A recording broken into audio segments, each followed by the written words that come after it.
What is up, you guys? It is me, Suhan Michaels, and welcome back to the Chasing Justice YouTube channel. So before today's video starts, if you guys would like to like today's video, feel free to comment down below. Feel free to share the video if you guys want to. Subscribe to our channel, and whilst you do, you might as well hit that notifications bell down below, and then you are informed of whenever we upload a brand new video to this channel. And in case anybody is curious, yes, this channel is solely dedicated to true crime, and that falls under unsolved crime, solved crime, missing persons, murders, so on and so forth. So welcome back to part 2 of episode 4, which is the case of Theresa Riggi, aka the Monster Mother. So before we carry on with part 2, in case you guys forgot or you weren't here for part 1, what I'm going to do is give you guys a brief synopsis of what we discussed in part 1. If you don't want to hear the synopsis because you remember already, or you're watching straight from part 1 to part 2, there'll be a timestamp in the description box down below in case you want to skip ahead. So here are a few bullet points that we need to remember in order to understand this case, just very, very briefly. 1. Theresa and Pasquale Riggi were in a long relationship. They were together for a long time.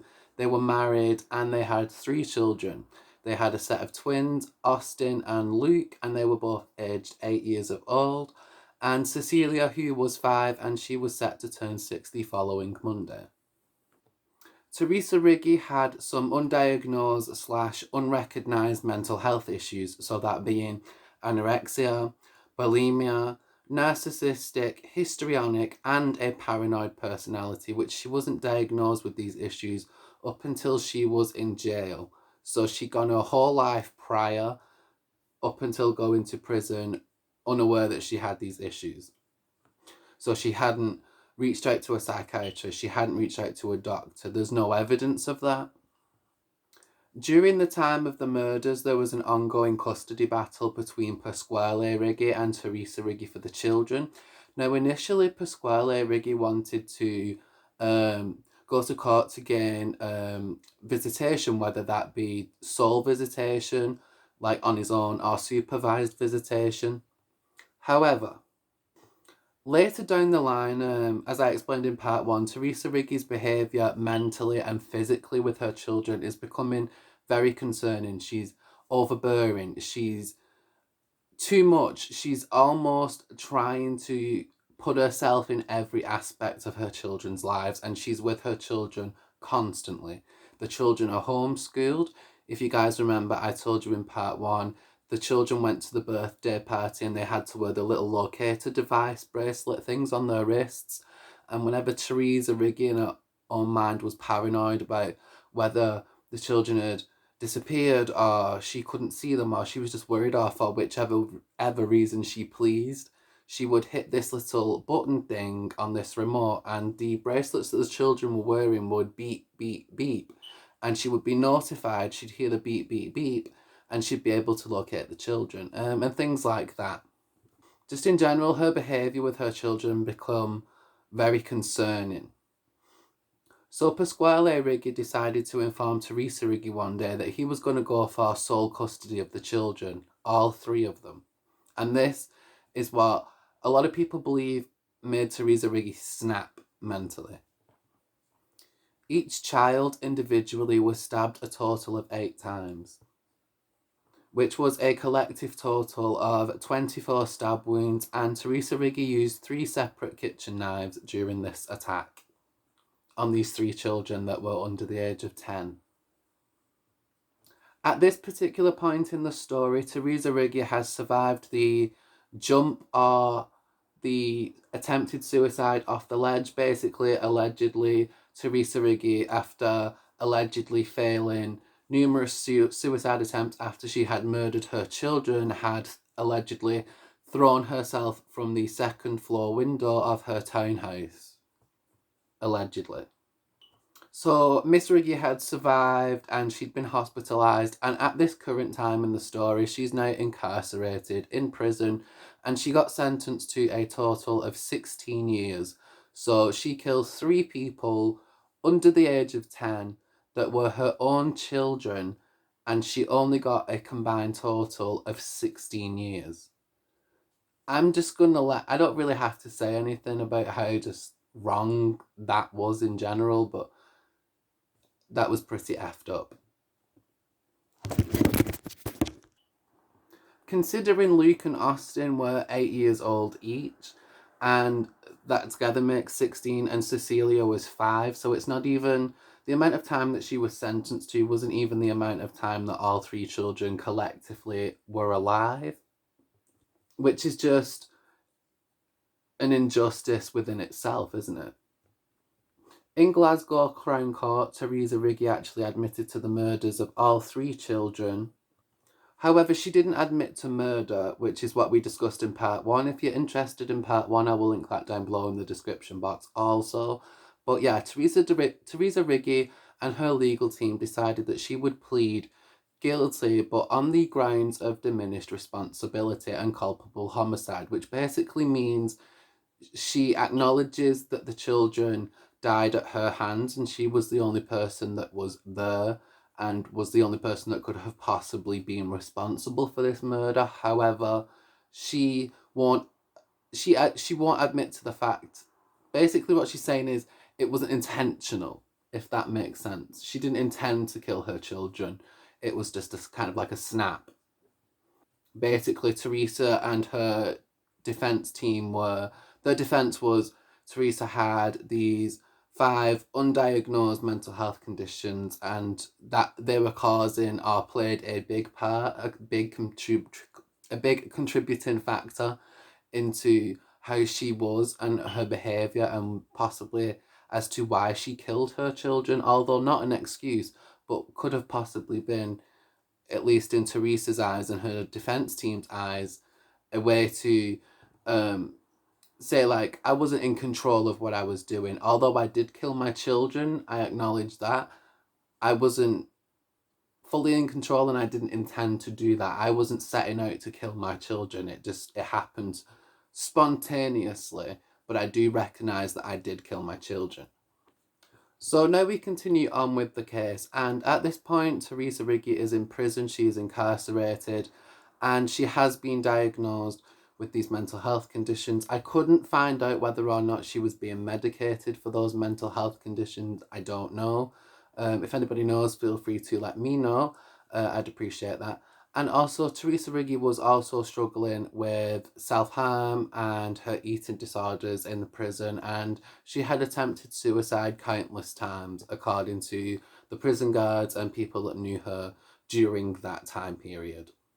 Basically, she was very, very unstable and very unpredictable, and would have probably been somebody in which the guards and the prison psychiatrists and things like that would have to keep an eye on for her own safety and for the safety of other people, because she's killed 3 people that happen to be her children. So what's to say that she won't kill somebody else if she ends up snapping again, or she ends up in a state of mind that is dangerous, not only to herself but to other people.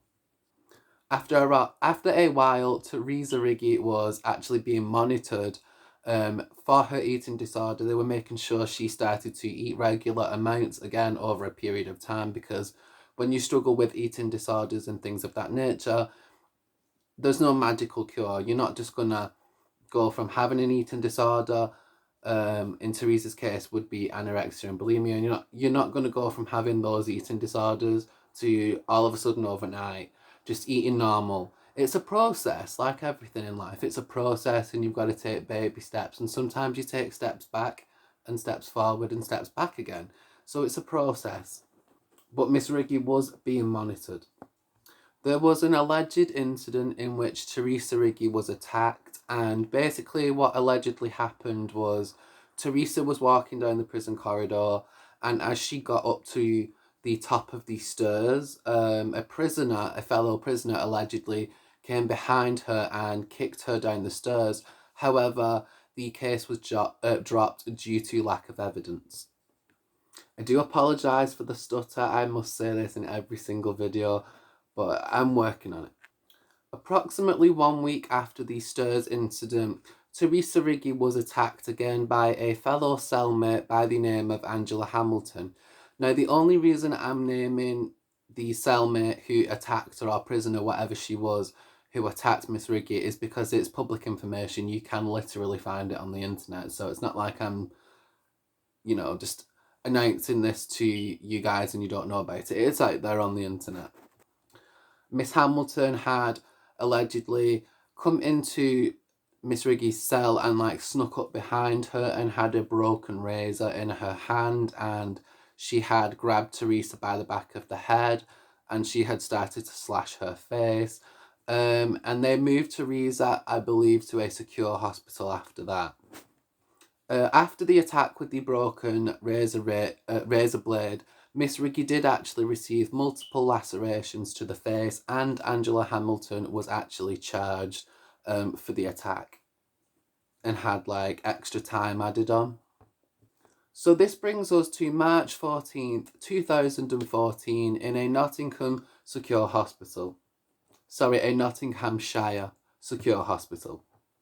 At 2 a.m, police officers were called to the prison hospital after a woman had passed away. Shortly thereafter, 2 a.m, the deceased woman was identified as Theresa Riggi, aka the mother who killed her 3 children. Theresa was in her early 50s at this point, and like I said, she got a collective total for all 3 murders of her children. She got 16 years, which I think is an injustice within itself, because obviously Austin and Luke were both 8 years old, so that's 16. That's not even all 3 of the children's lives combined. So her sentencing was an injustice, and now the fact that she's died years before she's supposed to get out, that again is an injustice. At least in my opinion, because she should pay for what she did. Miss Riggi's death was considered to be of natural causes, however, was also ruled as unexplained and also was ruled as non-suspicious. So we don't actually have a 100% confirmed, this is what killed Theresa Riggi. Some people think it was the fact that she'd put her body through so much from the alleged suicide attempts. Some people think it was pneumonia. Some people think that she had finally been successful in her attempts at taking her life, because remember, when Theresa was actually locked up incarcerated, there was reports of her actively, remember, quote unquote, they had countless times of Miss Riggi trying to kill herself, and they also had many instances where she was harming herself, whether that be cutting herself or starving herself of nutrients and what her body needs, of what a human body needs to survive. So some people think that maybe she had just put herself through so much physically that could have killed her, or the pneumonia, or she could have, there was a plethora of things. We could speculate all day and all night, but at the end of the day, the only thing that we have for sure is that Miss Riggi died of somewhat natural causes, and it wasn't being ruled as suspicious. But her death was also classed as unexplained, so make of that what you will. I'm not here to sway you any which way. You're free to make your own opinion. And the chase for justice continues. It was reported that in Theresa Riggi's final hours, she was a reported self-proclaimed Catholic, and she had reached out to her remaining family. I'm unsure of whether or not the family she reached out to had responded back. I don't know.